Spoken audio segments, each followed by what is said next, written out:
ترتبطي بحد غيره وتفرسيه؟ لا، دي اتهرست في 50 فيلم. امال هتعملي ايه؟ هنط بالعربية في النيل واموت وابقى شبح وطير عيشة اللي خلفوه. ودي اللي ما اتهرستش في افلام يعني؟ ده اسماعيل ياسين عملها من 60 سنة. مش مهم، المهم ان ده انسب حل.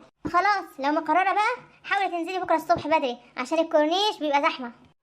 ايه اللي يخليني استنى لحد بكرة؟ ما خير البر عاجله. بر ايه؟ انت رايح تكفلي طفل يتيم؟ اربط حزامك بقى. ليه؟ داخلين على كمين؟ لا، عشان ما يبقاش عندك فرصة في النجاة من الغرق لما ننط في الترعة اللي جاية دي. انت هتنطي بيا؟ طب وانا مالي؟ هو سيبك تعيش ليه؟ مش حساها. طب بقولك ايه، ما تيجي عليه اسهل او اعمله العمل.